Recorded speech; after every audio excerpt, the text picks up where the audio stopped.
Oke semuanya, kembali lagi sama Wam 2 di sini. Pada video kali ini kita akan melanjutkan alur cerita dari anime yang akhirnya kekejar juga ke episode terbarunya.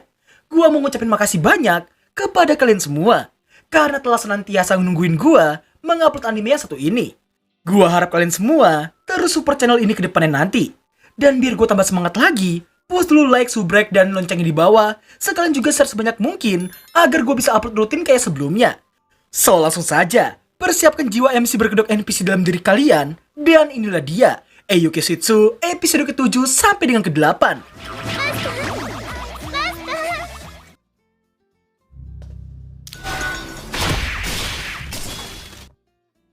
Scene diawali dengan pembantaian yang baru aja dilakukan sama Blade ke beberapa teman sekelasnya. Di tengah suasana mencekam itu, Sophie datang dan hendak menghadapinya dengan kekuatan penuh. Sophie yang merasa bisa menang pun nampak langsung menggunakan kekuatan penghenti waktunya.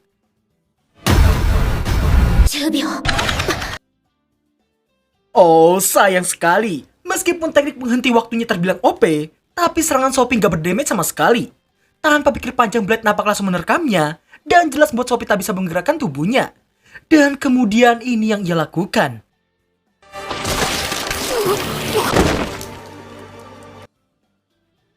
Apa yang terjadi sebenarnya? Dan apa alasan Blade yang melakukan semua itu? Mari kita mulai alur utamanya.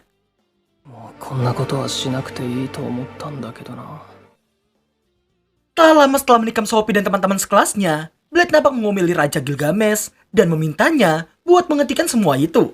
Yang mana ternyata apa yang dilakukan sama Blade barusan hanyalah sebuah simulasi dari percobaan Sense yang dilakukan oleh si Raja Gobloy.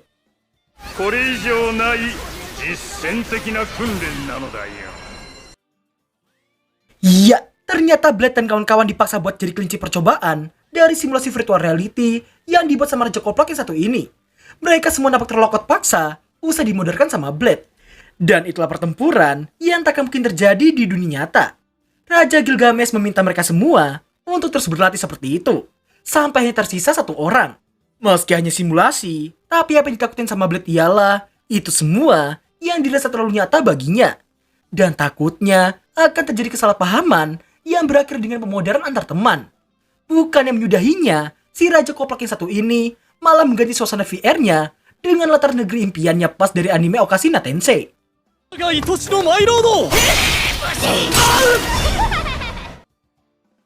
Sementara itu, nampaklah sang Empress yang telah menggila di dunia VR itu.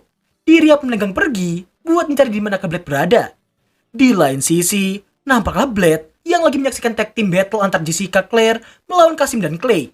Meski pada awalnya para gadis terpojok, namun seketika itu mereka langsung dapat mengambilkan keadaan hanya karena menanyakan alasan kedua cowok itu yang ingin selalu jadi lebih kuat dari mereka.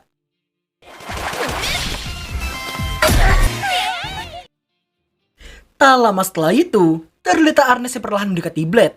Dan entah apa yang terjadi padanya, tapi sang Empress telah berubah menjadi Kang Jagal. Blade yang masih tenang pun cuma memberitahukan bahwa dirinya akan memudahkan Arnes jika suatu waktu ia jadi aneh.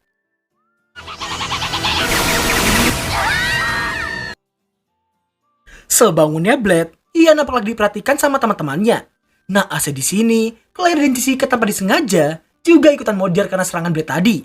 Di lain sisi, Ares nampak menangis karena menduga Kang Jagal tadi adalah sifat aslinya. Di tengah rasa tegang, sedih, trauma, dan lelahnya para murid, nampaklah si Raja Gobloy yang malah asik ngakak di atas penderitaan semua orang. Blade kemudian mendekati mesin utama VR-nya dan mengoperasikannya. Sang Raja pun terkejut karena Blade yang mengatur semua difficulty-nya ke tingkat maksimum.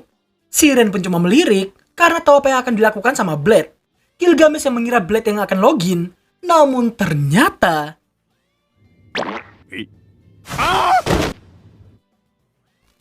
Blade kemudian minta pada Siren untuk mengatur waktu respawn ke Infinity sampai malam hari. Tanpa pikir panjang, Siren pun menuruti permintaan Blade barusan. Bersama dengan itu, terlihat Kasim dan Clay yang masih merenungkan kekalahan mereka tadi.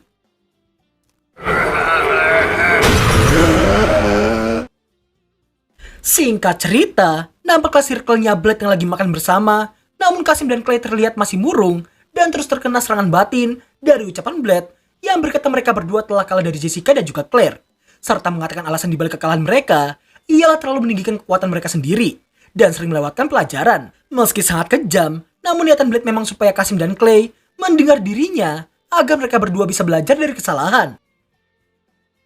Scene berlanjut memperlihatkan Blade dan kawan-kawan yang mendatangi pemandian campuran yang baru aja dibangun sama si Raja Gobloy. Mereka semua pun nampak sangat menikmati pemandian baru itu. Ku yang sangat senang bisa berenang di sana, turut mengajak Sophie buat ikut dengannya. Tak lama setelah itu, Blade pun terkejut karena tumben bukan Mao yang muncul di sana. Maria pun memberitahukan kalau Mao yang muncul bisa-bisa baju renangnya dilepas kayak biasanya. Blade yang polos jelas disindir sama Jessica.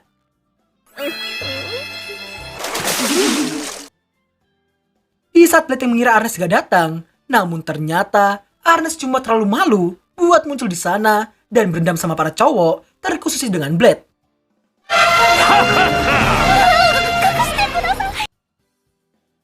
Yah, kita persingkat aja untuk yang satu ini. Intinya si Raja Gobloy ini lagi-lagi berbuat ulah.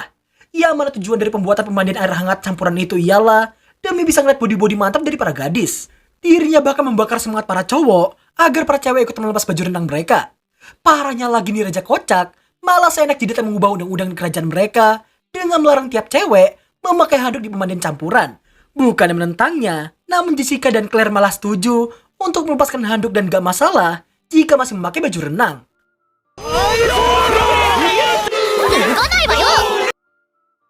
Seketika itu para cowok jadi entitas idiot yang luar biasa Gobloy.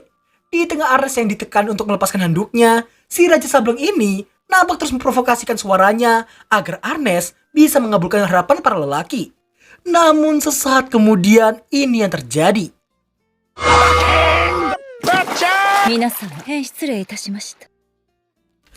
Akhirnya, Mami Siren yang gak kuat lagi nampak langsung menampol rajanya sendiri menggunakan sebuah Morning Star.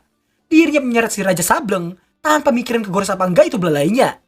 Ernest yang kasihan akhirnya mengalah dengan melepaskan handuknya. Setelah mendekati Blade, Ernest rupanya masih mengira Blade memiliki pemikiran yang sama kayak cowok remaja pada umumnya. Tak lama setelah itu, Claire dan Jessica terlihat mendatangi Kasim dan juga Clay buat sekedar menghiburnya.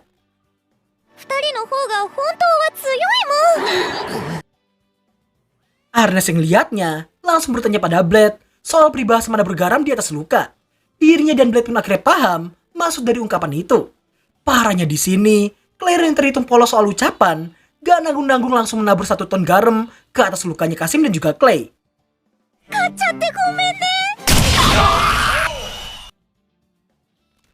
Parah banget asli ini anak, ngultinya sama sekali gak ngambil ancang-ancang. Singkat cerita, seperti yang telah gue duga sebelumnya, alasan murungnya Kasim dan juga Clay ternyata karena Kasim menyukai Claire, sedangkan Clay menyukai Jessica. Masing-masing dari mereka berdua memiliki alasannya sendiri dalam menyukai kedua gadis itu. Tak lama berselang, datanglah biang kerok yang sok-sokan jadi ahli cinta. Meski begitu, apa yang diucapin sama Ku ada benernya. Mayoritas cewek bakalan menyukai cowok yang lebih kuat dari mereka. Dan demi melakukannya, Ku meminta mereka berdua buat berlatih dengan sang bapak.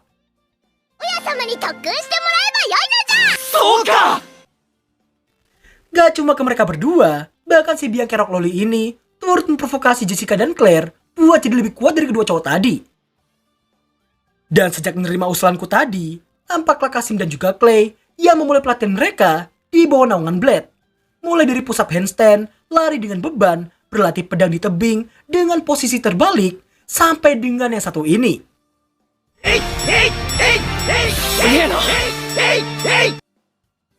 Dan pada akhirnya, tibalah saatnya pertarungan ulang antara Clay Kasim melawan Jessica dan juga Claire. Pertarungan tersebut nampak ditonton oleh semua teman-teman sekelas mereka.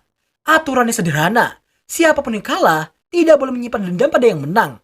Setelah dimulai, entah kenapa, pertarungan diawali dengan momen-momen sok dramatis dari tampang mereka semua.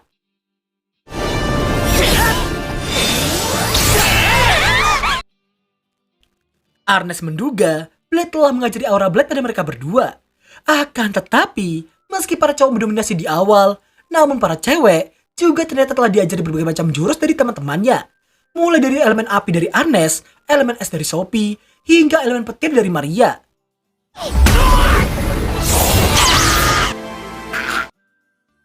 Selesainya mereka beradu mekanik, nampaklah Clay dan Kasim yang udah lebih dewasa ketimbang sebelumnya.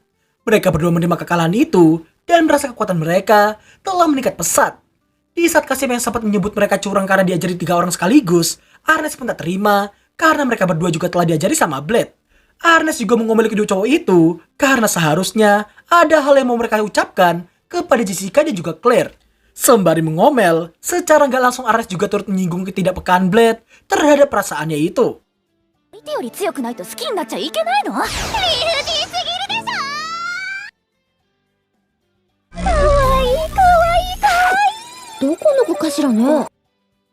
Scene berlanjut menampilkan Ernest dan para gadis yang baru aja nemuin sebuah robot yang udah ada sejak 1 minggu yang lalu. Setelah ditanya siapa yang membawanya, ternyata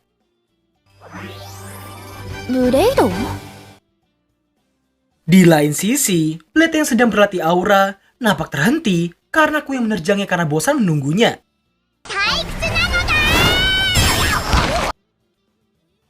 Blade pun menjelaskan bahwa pelatihan itu ia lakukan supaya dirinya bisa menyimpan kekuatannya dan tidak membahayakan tubuhnya ke depannya. Tak lama kemudian para bestie terlihat mengantarkan robot tadi untuk menemui Blade.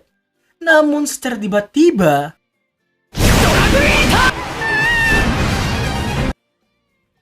sontak kelakuan Blade barusan langsung jadi bahan amukannya Ernest. Di tengah Blade yang menjelaskan, nampaklah si robot yang ternyata masih hidup. Dan dirinya sedang menganalisa tubuh Ernest. Maria yang berniat memperbaiki si robot yang disebut sama Blade sebagai Guardian jelas ditentang olehnya. Karena ia yakin Guardian itu tak akan modern begitu aja.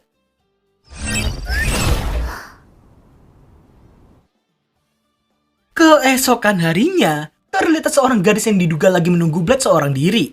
Di tengah Blade yang lagi mikir, secara tiba-tiba gadis itu pun langsung bangkit dan menanyakan pendapat Blade soal tubuh barunya.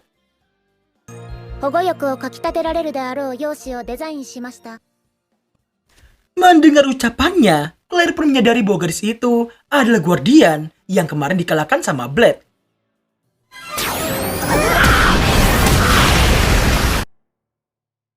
Tanpa belas kasih sama sekali, lagi-lagi Blade menghancurkan robot itu dan enggan buat mendengarkan para bestie.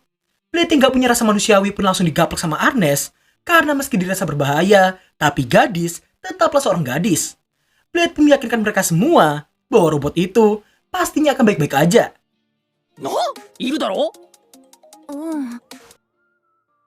Ngelihat Guardian itu yang bangkit kembali, Blade pun hendak menghabisinya lagi. Namun tindakannya itu langsung dihentikan karena gadis itu yang dirasa gak berbahaya dan menduga bahwa ia cuma ingin berteman dengan mereka. Guardian itu kemudian menjelaskan misinya yang mana dirinya harus segera memusnahkan Blade. Namun para bestie malah menyalahartikannya karena mereka menduga Guardian itu cuma ingin mengalahkannya saja. Parahnya lagi, para bestie mengajaknya buat bekerja sama untuk mengalahkan Blade. Dan karena Claire yang selalu asal nyeletuk, dirinya pun memberi nama Iona karena kesalahan membaca 10 NA menjadi Iona.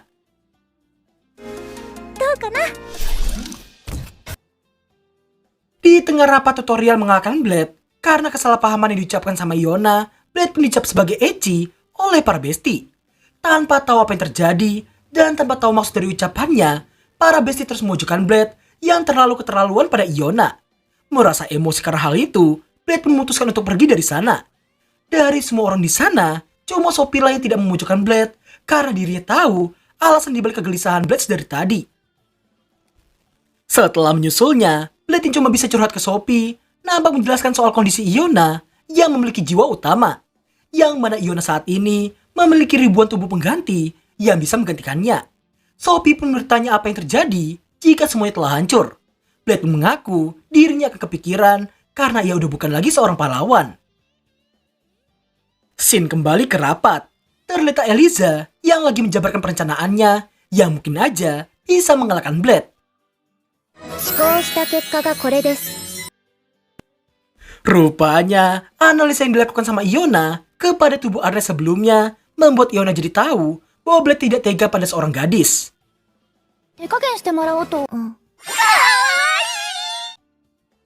Ya, akhirnya kita semua tahu bahwa aslinya si Iona ini gak mau terus-menerus dihancurin.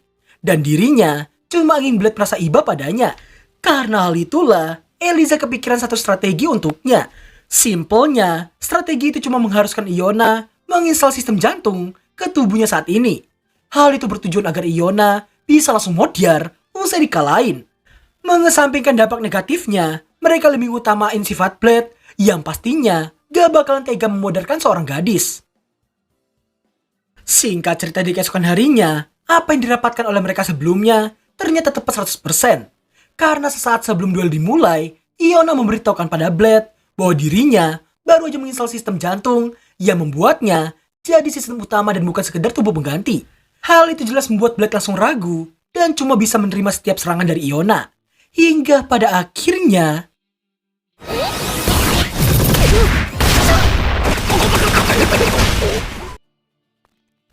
bukannya kasihan pada Blade, para besti malah senang karena Iona yang mampu memojokkan Blade sampai seperti itu. Dari semua orang di sana, lagi-lagi hanya Sofila yang merasa khawatir pada Blade. Setelah itu, Blade yang protes agar Iona yang bisa agak mengalah padanya. Namun Iona tahu di posisi tadi Blade lain 100% mengalah padanya.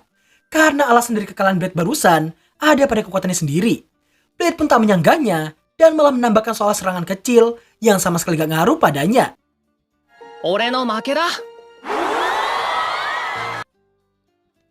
Di tengah semua sorokan itu, Iona yang baru pertama kali merasakannya nampak tersenyum dan membuat Blade ikutan senang ngeliatnya.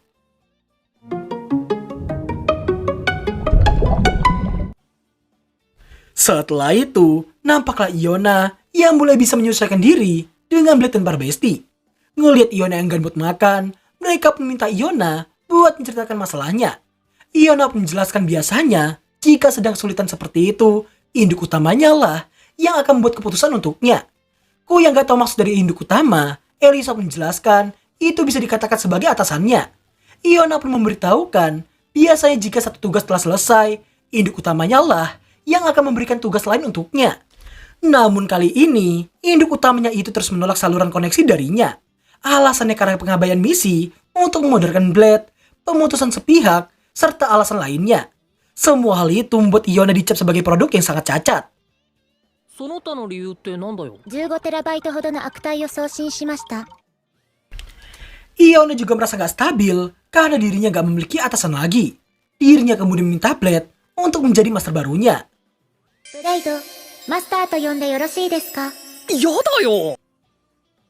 Blade yang menolaknya, hal itu membuat Iona langsung memberitahukan jika Guardian terputus dari induk utamanya, maka program penghancuran diri akan terjadi dalam dirinya.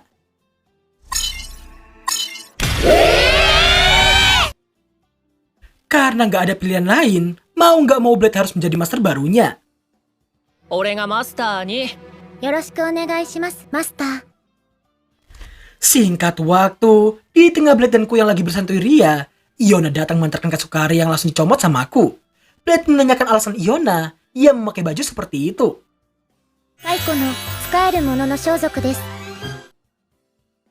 Tak lama setelahnya, Sophie muncul karena cemburu dengan kedekatan Iona dan juga Blade.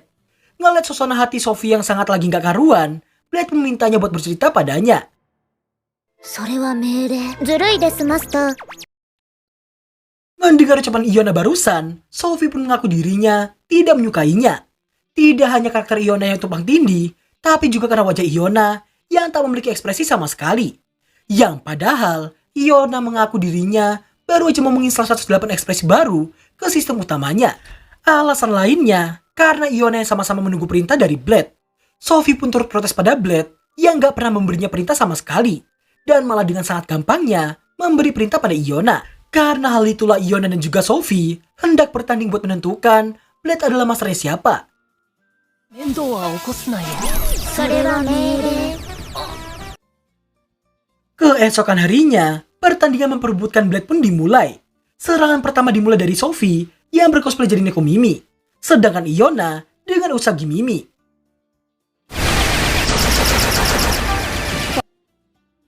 Di tengah Ernest dan Claire yang lagi menonton mereka, nampaklah Iona dan Sophie yang mulai kelewatan batas. Hingga yang terjadi... 格闘戦だって言ってるだろ。 Pertandingan pun terus berlanjut, bahkan sampai di pemandian. Bayangin aja kalau kalian jadi Blade, kalian bakal milih siapa? Iona dengan bakpo buatan, tapi punya tekstur yang sama kayak Ori, ataukah Sophie dengan bakpo alami tapi super kawaii? Singkat cerita, pertandingan mereka pun terus berlangsung, bahkan sampai menunggu masa mereka bangun. Meski mereka berdua terus bertanding seperti itu, Namun karena pertandingan itu jugalah hubungan mereka menjadi semakin dekat. Yang mana Iona mengaku bahwa ia ingin menunda pertandingan mereka saat ini.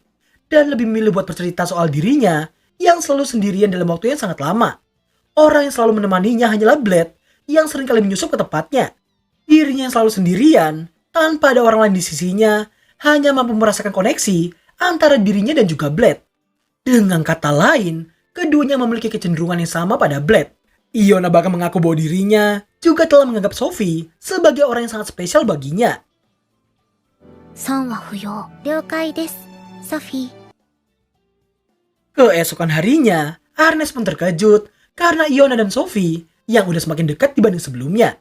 Blade yang tahu ada yang aneh dari Iona memintanya buat memperlihatkan hitung mundurnya yang kemarin ia tunjukkan. 減ってる。なんで？ Sontak semua murid di sana pun terkejut dan langsung khawatir padanya. Blade pun menyadari bahwa dengan menjadi masternya saja, dirasa nggak cukup buat menghentikan hitung mundurnya itu. Iona pun menyanggahnya karena ia merasa waktu hitung mundurnya telah melambat 10 kali lipat dari sebelumnya. Eliza pun memberitahukan waktu yang dimiliki Iona hanya tersisa 20 jam saja. Blade kemudian menanyakan apa yang Iona inginkan sebenarnya. もう長く皆さんと一緒にいたいです。 Setelah memberitahukan keinginannya, dirinya nggak pengen semua orang terluka akibat ledakannya nanti. Iona berharap mereka semua mau memberi ruang untuknya. イオナを笑顔で送る会を始めたいと思います。 Demi bisa mewujudkan keinginan Iona, para besti nampak menggelar pesta pemberian senyuman untuknya. Meski bahagia, namun Iona merasa gak pantas untuk semua itu. Akan tetapi Sophie tetap memintanya untuk menikmati setiap momen yang ada. Dan itu bukanlah perintah, melainkan permintaannya sebagai seorang teman.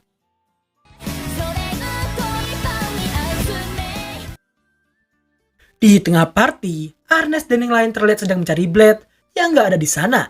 Ernest mengatai betapa teganya Blade di saat-saat terakhirnya Iona. Selepas party terlihat waktu Iona yang hanya tinggal sebentar lagi. イオナ。 Di sisa waktu terakhirnya itu, nampaklah Iona yang berpamitan ke semua orang. Dirinya pun turut berterima kasih pada Sophie yang telah membuatnya merasa menjadi manusia asli. Dirinya juga menitipkan salamnya kepada master mereka. Setelah mengucapkan kata-kata terakhirnya pada semua orang, waktu yang dimiliki sama Iona hanya tersisa 3 menit lagi. Dirinya pun mengaku sangat takut dan tak ingin menghilang dari sana. 忘れないでください。ありがとう。さようなら。 Sontak mereka pun terkejut karena meski hitung mundurnya telah habis, tapi Iona tak kunjung meledak. Di tengah kebingungan dengan apa yang terjadi sebenarnya, secara tiba-tiba あれパーティーは kemunculan Blade dari bawah tanah jelas mengejutkan mereka semua dalam seketika. Ernest kemudian menariknya dan mempertanyakan alasan Blade yang gak datang di party yang sangat penting tadi. Dan ternyata Blade baru aja menemui induk utamanya Iona, supaya si induk mau menghentikan program peledakan dirinya Iona. Iona pun sangat terkejut karena ia baru aja terhubung kembali dengan induk utamanya. Seketika itu mereka langsung bersorak karena tahu program peledakan diri Iona yang baru aja dicabut. Sophie kemudian meminta Iona untuk melakukan semua hal yang ingin dilakukan olehnya.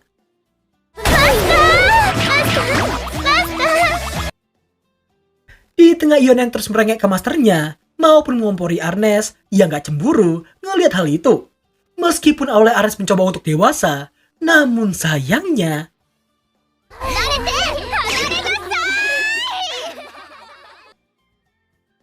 dan berakhirlah alur cerita anime kelas pahlawan episode ke-7 sampai dengan ke-8. Guys, buat kalian yang selalu request anime musim ini yang belum gua bahas, kayak contohnya Dark Gathering, Sukina Komigane, dan yang lainnya, bukannya gua nggak mau atau males. Gua itu masih dalam tahap menstabilkan jadwal yang ada. Kalau sampai ada yang mikir jadwal kepadat terus, kapan buat kontennya, fix yang komen kayak gitu bocil. Kalian yang masih normal atau berpikiran dewasa, gue yakin bisa menilai sendiri soal para bocil yang sangat batu ini, yang sangat sulit dikasih tahu ini. Buat jadi referensi aja buat kalian semua ya guys. Gue buat alur cerita anime satu episode berdurasi 11 menit aja, butuh waktu total 5-7 jam. Mulai dari nonton, pengetikan, ngisi alurnya, ngedit, exporting, sampai dengan nunggu uploading. Makanya belakangan waktu gue sering ngupload anime berdurasi agak panjang. Itu semua buat menghemat jadwal serta tenaga gua ke depannya. So gitu aja dari gua, semoga kalian bisa menyerap dengan baik apa yang gua sampein barusan. Thanks for watching dan sampai jumpa di episode berikutnya. Bye-bye.